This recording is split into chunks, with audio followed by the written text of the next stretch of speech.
Okey, baik.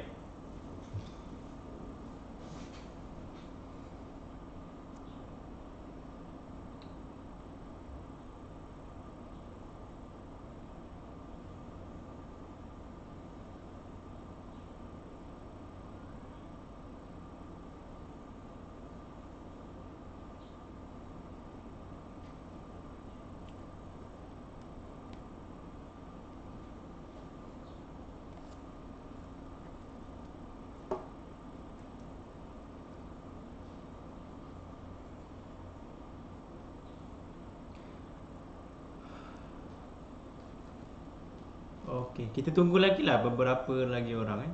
Kamu panggil lah kawan-kawan kamu tu.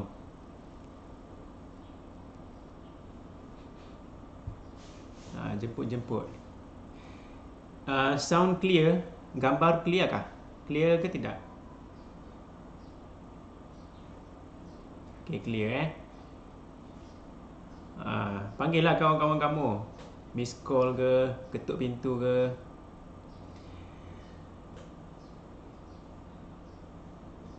Okey, Halim. Lagi. Laki kita dua je lah Halim. Laki kita dua orang ni je lah. Waalaikumsalam.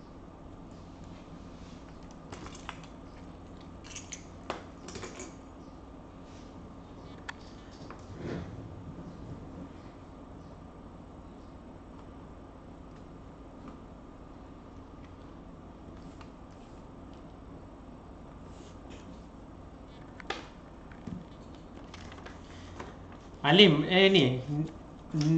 Nelian ada? Nelian.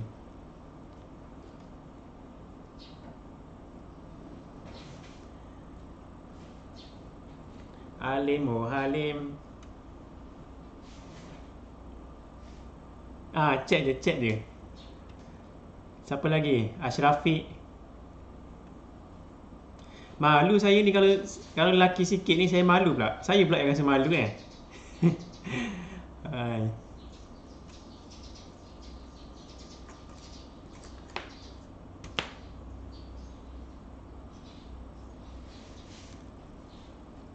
Okey, yang lain sabar dulu eh.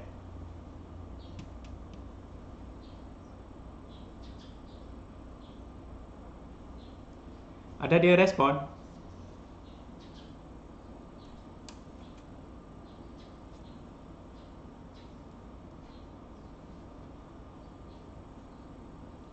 Tak apalah, kita teruskan je mana yang ada lah. Okey.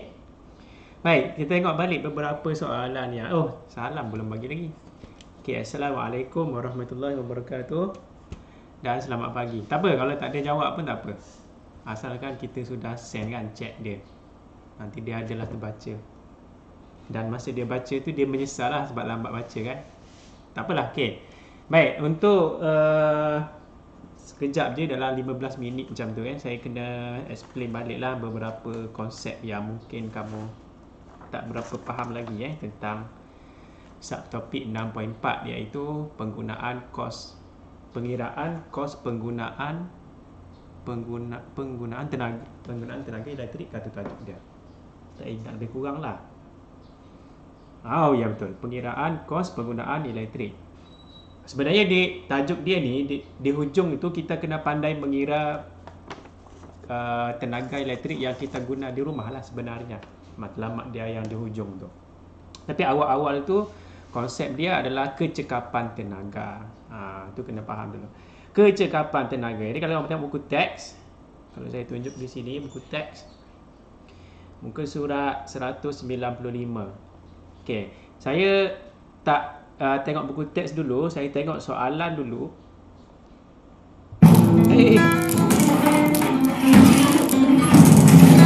Tengok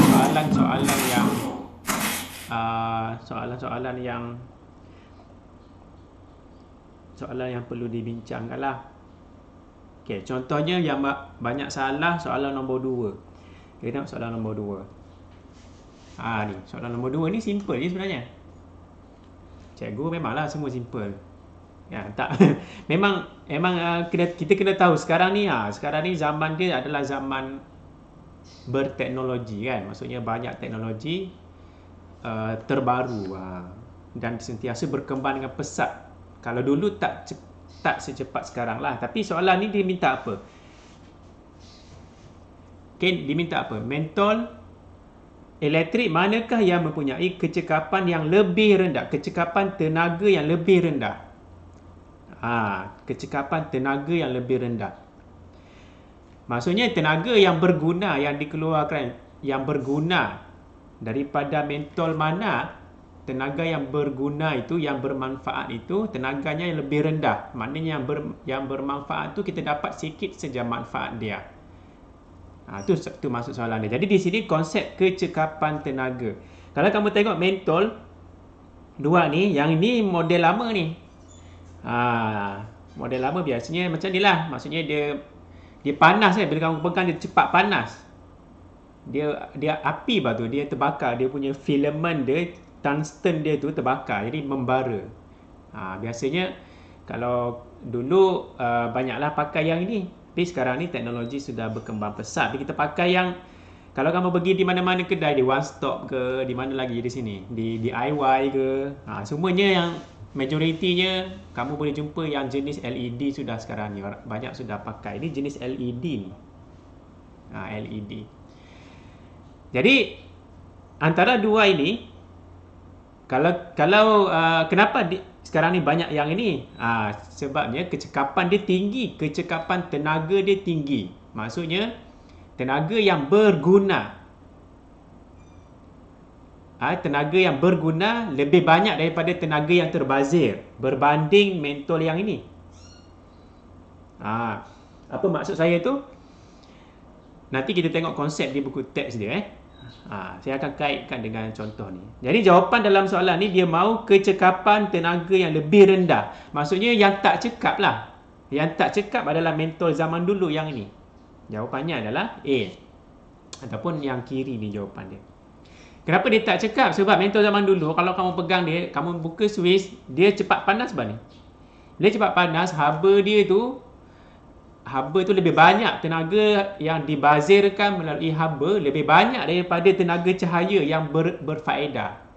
Yang berfaedah tenaga cahaya kan. Tapi tenaga haba tu lebih banyak dibebaskan berbanding tenaga cahaya yang berfaedah tu. Sebab tu dia kecekapan dia rendah. Itu dia punya konsep kecekapan tenaga. Nanti saya akan tengok buku teks dia. Kita tengok contoh yang pengiraan dia tu lah lagi nampak. Okay, jadi ini jawapannya A. Kecekapan tenaga yang lebih rendah. Okey. Jadi kita terus tengok buku teks. Apa maksud kecekapan tenaga rendah? Inilah contoh dia. Ini contoh dia, nampak ni. Ini mentol zaman dulu ni. Walaupun sekarang ada lagi lah. Sebenarnya sekarang ni ada lagi, dia tak lagi tak lagi pupus, ada lagi. Sebab dia ada guna juga sebenarnya untuk, biasanya orang guna untuk reban ayam. Memang biasa pakailah. Sebab dia punya habanya tu memang ada kebaikan dia jugalah. Okey. Tapi sekarang ni kita bincang pasal mentol mana yang cekap dan yang tak cekap. Maknanya yang lebih cekap dan yang kurang cekap. Okey, kita tengok. Dalam contoh ni kan, dia tunjuk mentol. Okey, tenaga elektrik maknanya daripada bekalan kuasa dibekalkan adalah 100 joule. Ini input. Maknanya yang mentol itu terima adalah asalnya 100 joule. Maknanya kita tekan switch tu, yang masuk ke dalam mentol tu 100 joule bekalan dia. Malangnya bila dia menyala, bila dia menyala mentol zaman dulu ataupun mentol yang panas, cepat panas ni, bila menyala, kamu tengok hasil dia. Hasil dia 8 joule tenaga output yang berfaedah dalam bentuk cahaya. Kalau mentol tujuannya kita mahu cahaya kan. Kita mahu yang terang dan dia efisien lah. Maksudnya cahaya tu kita mahu jadikan dia sebagai tujuan utama kita beli mentol, cahaya. Tapi malangnya di sini 8 joule tenaga cahaya tu hanya menyumbang 8 joule sahaja tenaga cahaya. Sebaliknya 92 joule tenaga yang tidak berfaedah dalam bentuk haba. Maksudnya tenaga haba tu terlalu banyak berbanding tenaga cahaya yang berfaedah tu. Sebab tu kita kata tadi dia kurang cekap. Okey, kurang cekap. Bukti dia, kita kira kecekapan dia. Okey, bukti dia kita kira kecekapan. Macam mana mau kira kecekapan? Ada rumus dia. Ni. Jadi kita kira kecekapan. Jadi rumus dia yang di atas tu adalah tenaga output yang berfaedah. Yang berfaedah tadi sikit saja, 8 Joule. Jadi 8 letak di atas tenaga output. Output maksudnya yang kita dapat hasil dia. Output, tenaga cahaya itulah yang berfaedah 8 Joule. Di bawah dia tenaga input yang dibekalkan. Maknanya yang dibekalkan dari bekalan kuasa tadi asal-asalnya 100 Joule. Jadi kita kira, darabkan dengan 100.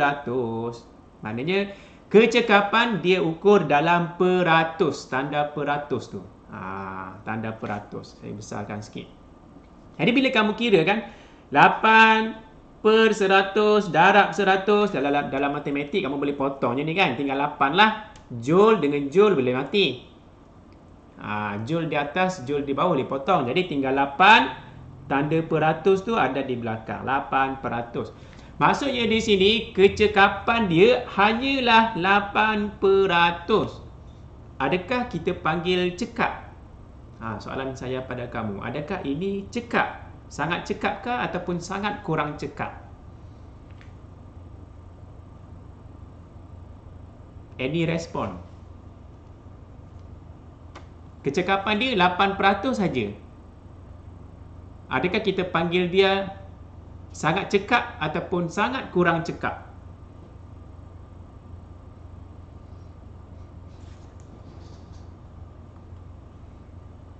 Sangat kurang cekap.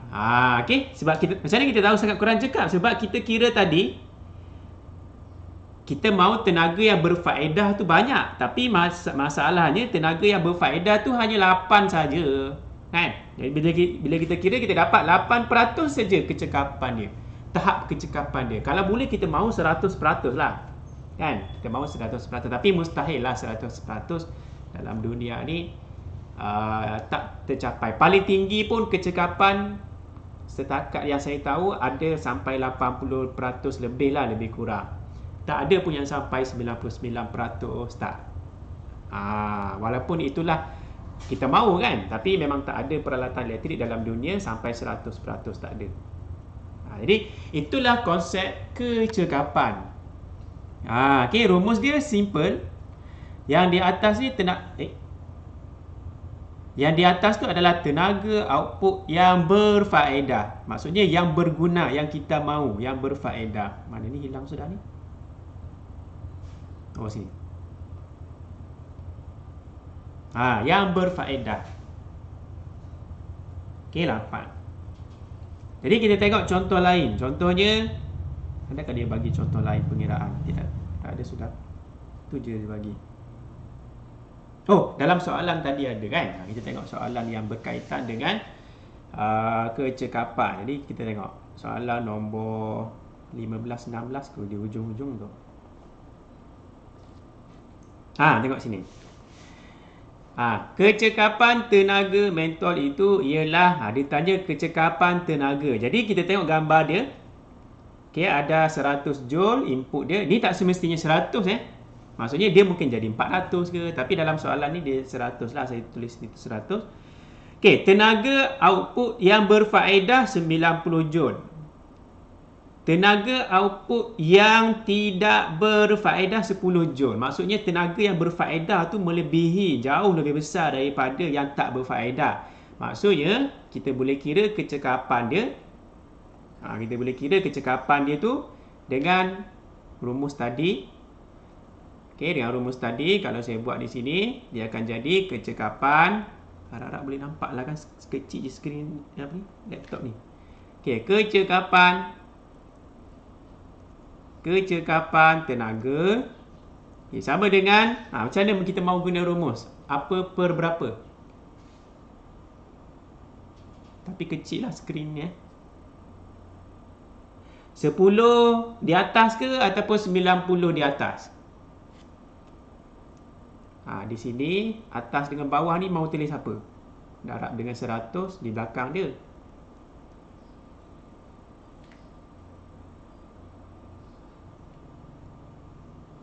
Macam mana? Yang di atas mesti yang berfaedah. Kan? Yang berfaedah. Jadi dalam gambar kita tu, yang berfaedah je dia kata 90 kan? Jadi 90 mesti di atas. Di bawah tak ada masalah. Di bawah ni senang je. Di bawah adalah sumber dia berapa? Asal-asal dia. Sumber dia berapa? 100 joule. Jadi asal dia adalah 100 joule. Jadi kita kira saja 90 per 100 darab dengan 100%. Nanti kamu dapat 90%. Okey, 90%. Maknanya di sini kalau kita tengok kecekapan dia boleh sampai 90%. Tinggi lah. Maksudnya mentol ini sangat cekap lah. Macam tu. Berbanding dengan mentol yang tadi lah. Yang zaman dulu punya mentol tu, dia kurang cekap lah dari segi cahaya dia. Boleh faham kecekapan? Macam mana mau kira kecekapan? Boleh kan? Kecekapan. Soalan last yang 16 tu, ni sama juga kecekapan. Kalau saya kasih zoom, dia punya bekalan awal-awal dia, bekalan kuasa dia 215 joule. Tapi kamu tengok sini hasil dia, yang dibazirkan itu lebih besar, jauh lebih besar daripada yang berfaedah. Maksudnya di sini kita akan dapat jawapan sangat-sangat kecil dia punya peratus dia. Jadi rumus dia sama, tak berubah rumus dia. Rumus dia sama, cuma di sini dia akan jadi, okey, kalau kamu kira kecekapan, okey, sama dengan dia akan jadi berapa per berapa? Soalan 16.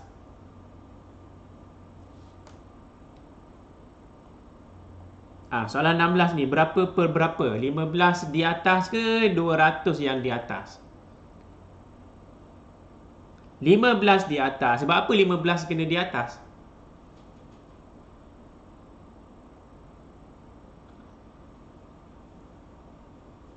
Okey, kita ingat saja yang di atas adalah yang berfaedah. Jadi di atas itu 15. Di bawah tu bukan 200. Di bawah tu yang awal-awal, asal-asal dia yang diterima adalah 215. Jadi darabkan dengan 100%. Maka kamu kira, tekan kalkulator, dapat lebih kurang 6 point lebih, tak ingat, 6.98 kan? Ni 6.9. Cuba kamu kira balik, betul ke ni 6.98 ni? Betul kot saya rasa 6.98. Dibundarkanlah 6.98.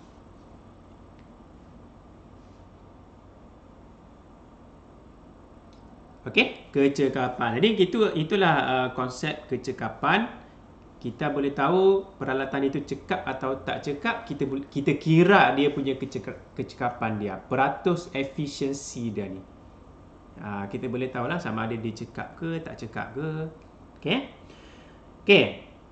Lepas tu yang hari ni, kita akan tengok beberapa dalam buku teks. Kita sambung je ni yang hari ni, buku surat 198. Okey, saya go through secara ringkas lah. Harap ringkas lah. Boleh habis tepat jam 12. Nanti kamu buat latihan. Okey, kuasa elektrik. Sekejap. Kamu okey ke ni? Okey. Kalau okey, hands up.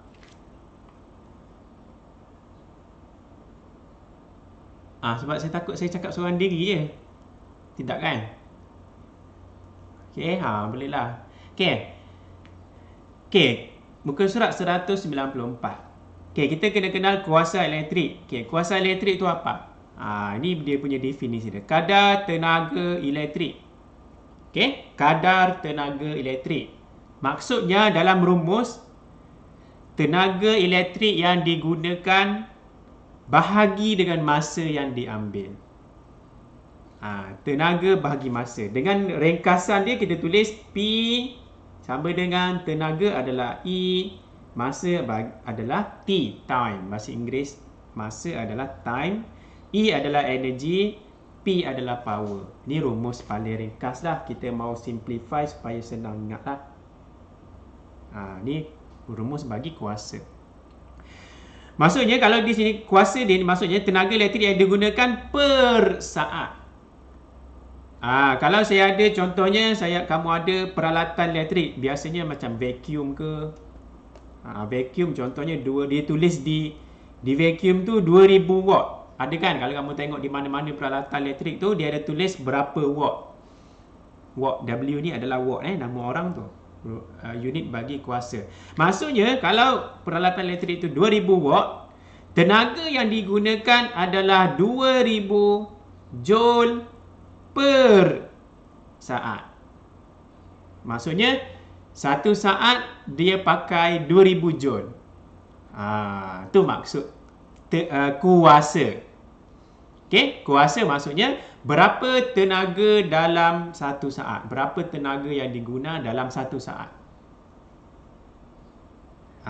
Okey, tu maksudnya lah kuasa. Okey, yang kedua arus elektrik. Okey, arus elektrik apa maksud dia? Kamu biasa dengar arus, tapi maksud dia apa sebenarnya? Dia adalah kadar pengaliran cas. Ni, kadar pengaliran cas. Maksud dia berapa bilangan cas yang mengalir dalam satu saat. Sebab dia bahagi dengan masa kan. Jadi kuantiti cas ataupun berapa bilangan cas yang mengalir dalam masa satu saat. Itu adalah arus. Jadi kalau mau ringkas kita boleh tulis simbol dia. Okay, I. Arus adalah simbolnya I.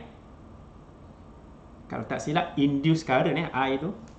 Tapi current lah maksudnya arus elektrik. Sama dengan cas, simbol dia dalam sains ataupun dalam fizik Q. Masa adalah time T. Jadi ini adalah rumus bagi arus. Rumus bagi arus. Dua sudah kita dapat rumus. Dua sudah ni. Okey. Cikgu, yang ACS tu apa? ACS. A tu adalah unit bagi arus. A tu ampere lah. Tu pun nama orang juga tu. Ampere. C tu coulomb. Pun nama orang juga. Coulomb. Unit bagi charge. Unit bagi Q. Dan S adalah saat. Saat masa lah. Saat dalam bahasa Inggeris second lah. Okay, second. Saat. Unit bagi T. Time. Itu adalah rumus bagi arus. I sama dengan Q bahagi T. Setakat ni okey?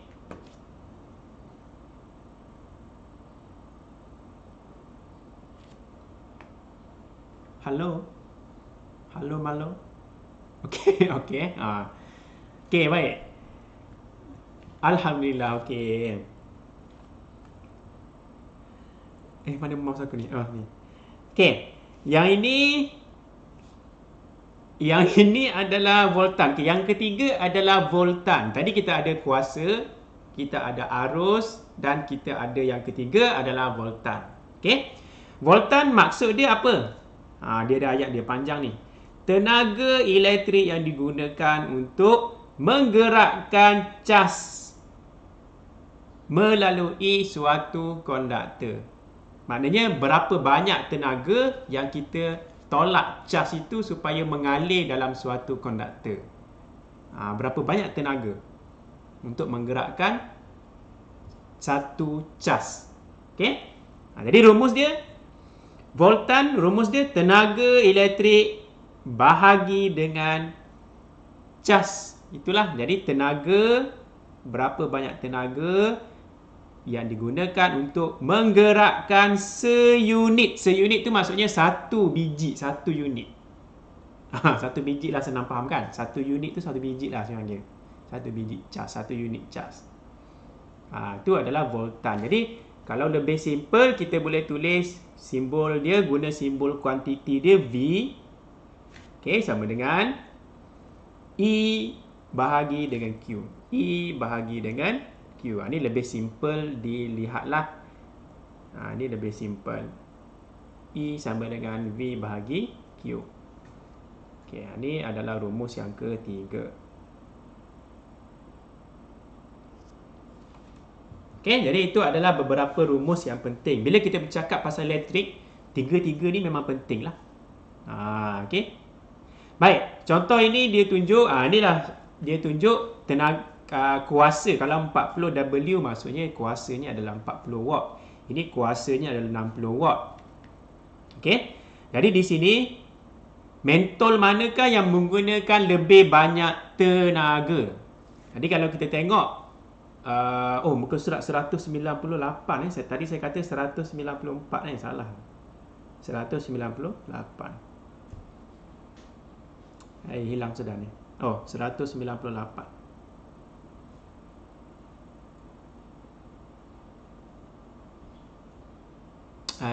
Jangan dia pening.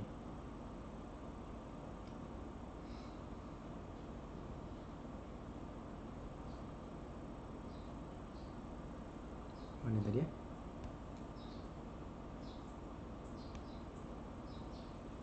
Sini. Okey, mentol mana yang pakai banyak tenaga? Okey, kita tahu 40 watt maksudnya 40 joule dalam 1 saat. Ini kena tahu. Kalau dia tulis 40 W maksudnya tenaga yang dipakai adalah 40 joule dalam 1 saat. Saya tulis per saat. Kalau 60 watt maksudnya 60 joule dipakai dalam 1 saat per saat. Maksudnya yang mana yang lebih banyak pakai tenaga? Mestilah yang ini. 60 joule per saat. Ini 40 joule saja per saat. Okey, jadi ini maknanya kalau kuasa tinggi, sedang cerita kesimpulan dia, kalau kuasanya tinggi, 60 watt ni kuasa tinggi maksudnya tenaga pun tinggi dalam 1 saat. Okey. Itulah contoh yang ditunjukkanlah. Okey, yang ini pengiraan arus melalui peralatan elektrik. Okey, kalau kamu ada alat elektrik, okey, contohnya jak air. Kalau kamu ada masa nanti, bila tengah hari nanti kamu masak air dengan jak elektrik tu, kamu tengok sini kan. Kalau saya tunjuk sini.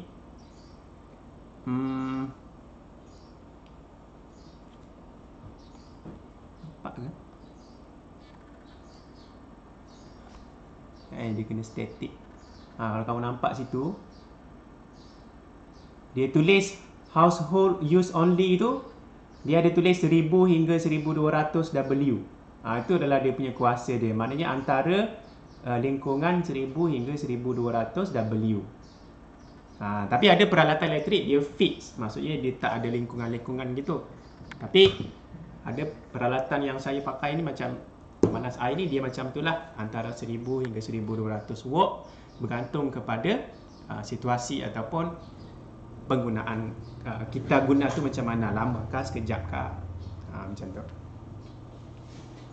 Okey, jadi di sini kalau kita ada jak air, dia akan tulis ni watt ni 2200 watt ni ada, tengoklah di kamu punya peralatan tu.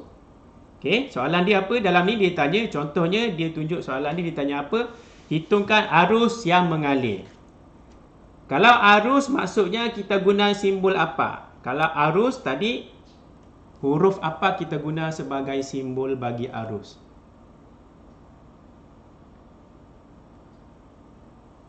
Kalau arus ni, hitungkan arus. Maknanya dia mau cari huruf apa tu? E ke, I ke, Q ke, A. Kalau A tu adalah unit. Hampir tepatlah. A adalah unit. Dia mau cari huruf I. Okay, dia mau cari huruf I. Tapi unit dia adalah A lah. Itu unit dia. Ampere itu adalah unit bagi arus lah. Tapi dia mau tu adalah huruf I. Kita mau cari huruf I. Okey, jadi di sini kalau kita tengok contoh yang dia tunjuk, menggunakan rumus P sama dengan IV.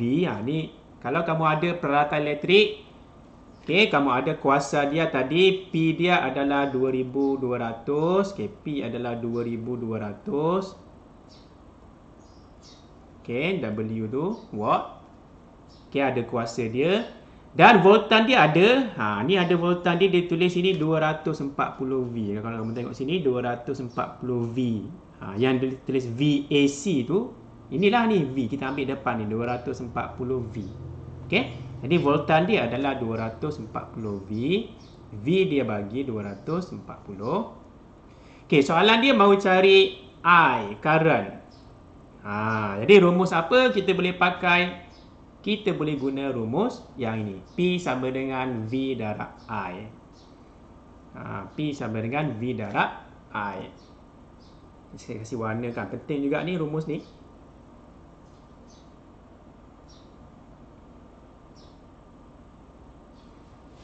Jadi di sini kita masukkan apa yang kita maklumat yang kita ada. Contohnya P, power dia adalah 2200. Sebelum saya terlupa, kamu kena, bila dia tulis macam ni, watt dia ni adalah power lah, 2.2 kilowatt.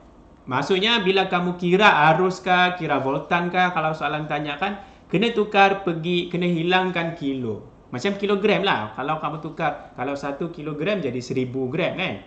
Kalau 2 kilo, 2000. Macam tu lah. Jadi kena darab dengan 1000. Jadi kena darab 1000. Dia dapat 2200. Yang macam ni lah dia tulis ni. K itu maksudnya kilo. Kilowatt. Macam kilogram. Macam tu lah. Tukar pergi gram. Contoh. Jadi di sini kita teruskan tadi. Jadi sekarang kita mahu cari I. I kita mahu cari. Jadi kita ada tadi rumusnya P sama dengan VI. Jadi kalau kita mahu cari I, maksudnya kita kena pindahkan yang tak ada kaitan dengan I itu ke sebelah kiri. Dia akan jadi I sama dengan P per V. V ni darab ni. Kalau kita pindah jadi bahagi. Jadi P bahagi V. Dapatlah macam ni. Jadi sebab itu dia tulis macam tu. Dia tulis ni. I sama dengan P bahagi V. Dia pindahkan. Dia pindahkan. Lepas tu baru masukkan sahaja maklumat dia lah. Ni P dia. Ini P atas ni P. Di bawah ni adalah V. V 240. Masukkan sahaja nilai dia. Dapatlah arus dia. Ini contoh soalan lah untuk mengira arus. Kalau dia bagi power, dia bagi. Dan dia bagi voltan V tu. 240 tu dia bagi. Dia boleh kira arus. Macam tu. Boleh ikut?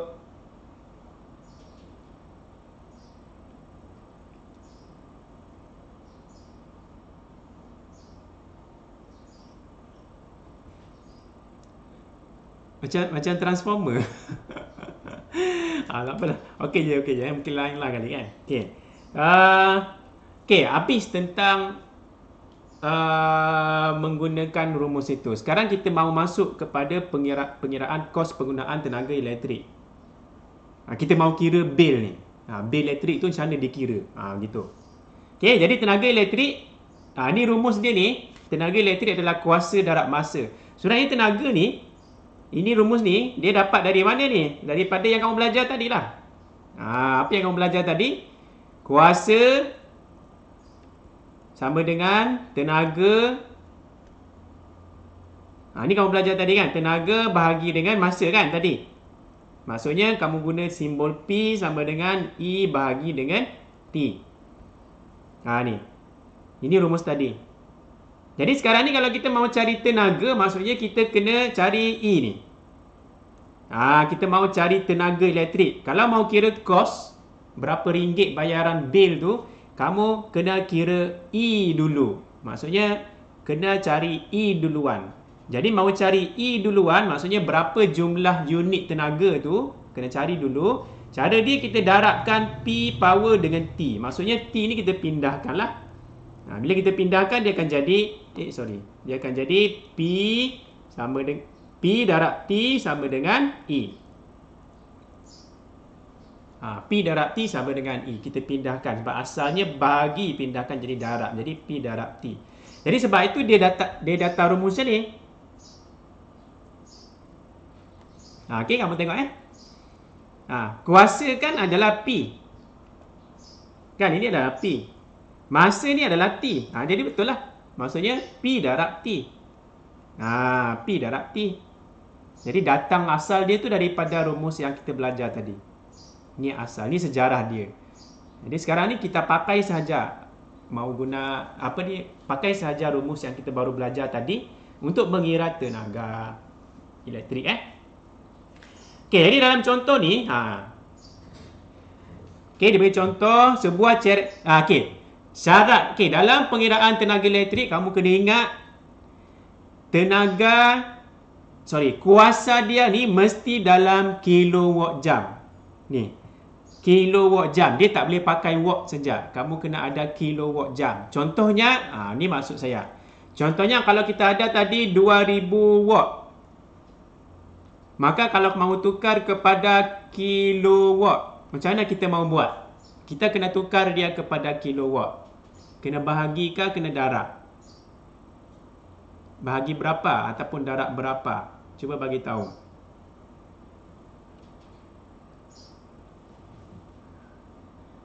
Kalau 2000 watt, berapa kilowatt?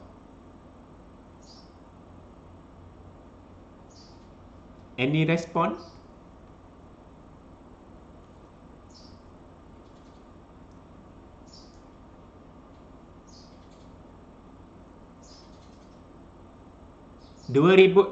Kalau tak dapat respon, kalau saya tanya kamu 1 kilogram berapa gram?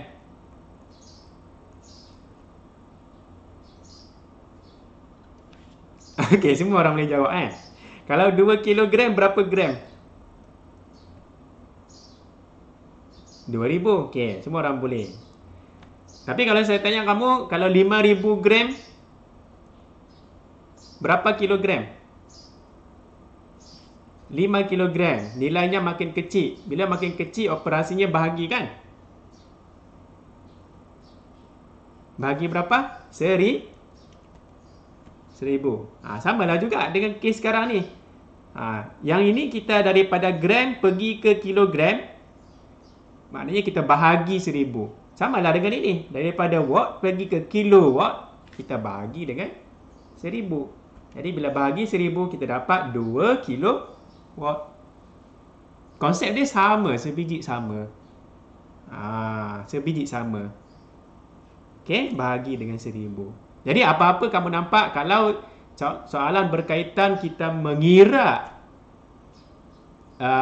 bil elektrik macam soalan sekarang ni, dia mengaitkan dengan kita soalan berkait dengan pengiraan kos, maka kuasa itu pastikan dalam kilowatt. Kalau dalam watt, kena tukar dulu pergi kilowatt baru boleh pakai rumus ni.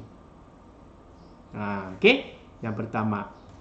Yang kedua, masa dia. Tengok masa dia dalam jam, tak boleh dalam saat, tak boleh dalam minit. Jadi kalau masa dalam soalan dia bagi dalam minit, kena tukar pergi jam dulu baru boleh guna rumus ni. Macam tu. Kita tengok soalan dia. Okey, tengok soalan dia Okey, sebuah ceret elektrik 2 kilowatt.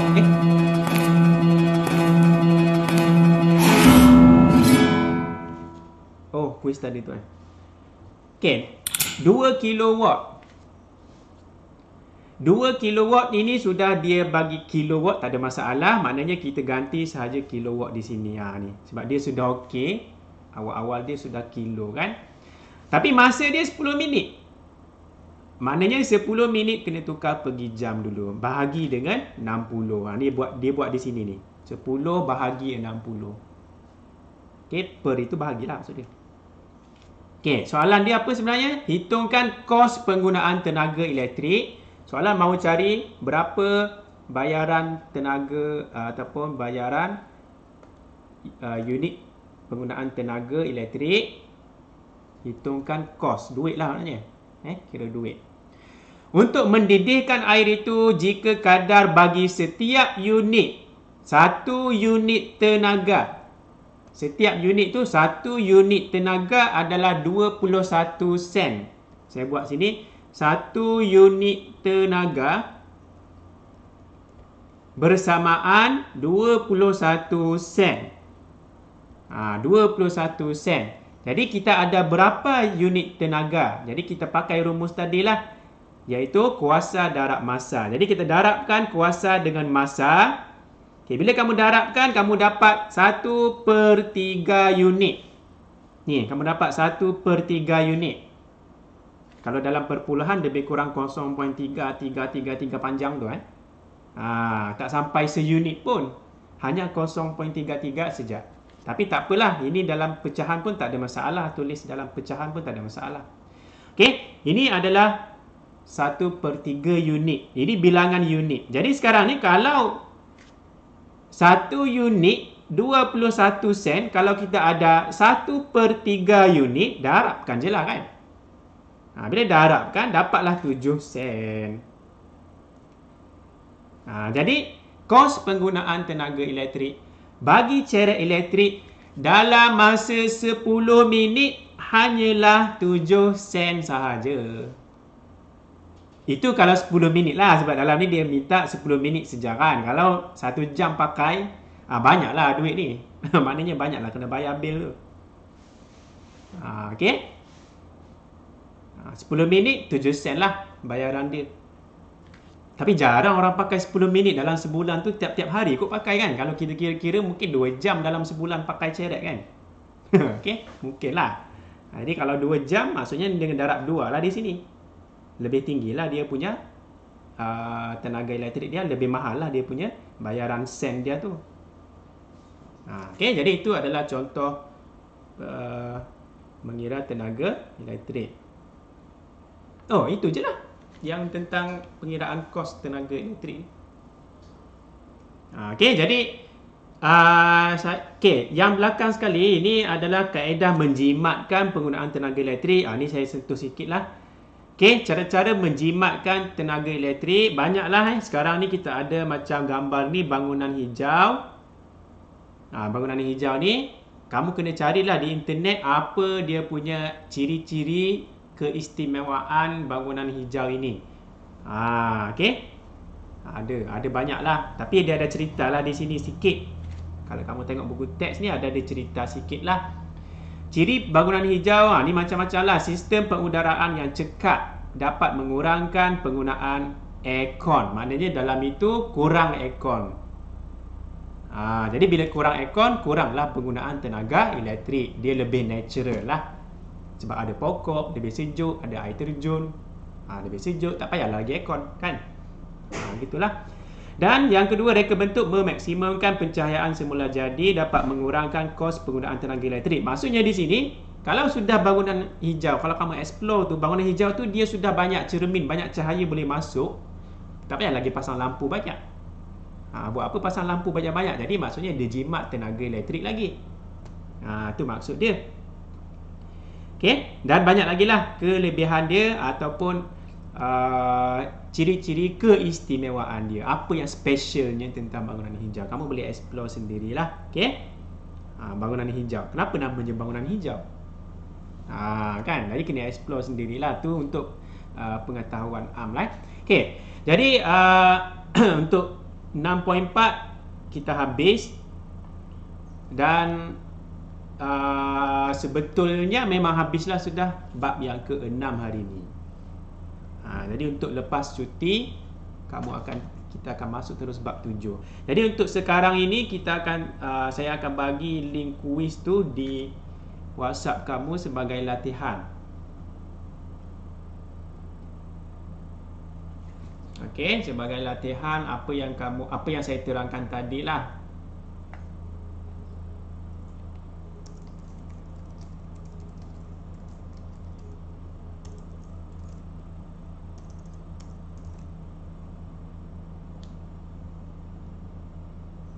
Okey, kamu ada apa-apa mahu tanya untuk hari ini?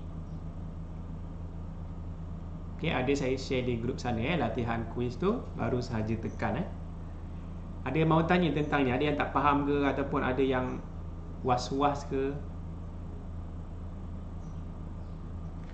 Belinda, saya tanya seorang-seorang lah kan. Belinda ada soalan? Tiada. Saidatul? Tiada. Eza? Tiada. Alim? Tiada. Amanina? Tiada. Yang gambar tikus tu siapa kan? Oh, Eza. Okey, baik. Kalau tidak ada, maka ingat minggu depan cuti, minggu lagi satu kita akan terus masuk bab yang ke-7. Okey, jumpa lagi nanti. Saya tutup di situ. Assalamualaikum warahmatullahi wabarakatuh. Sama-sama. Okey, sama-sama.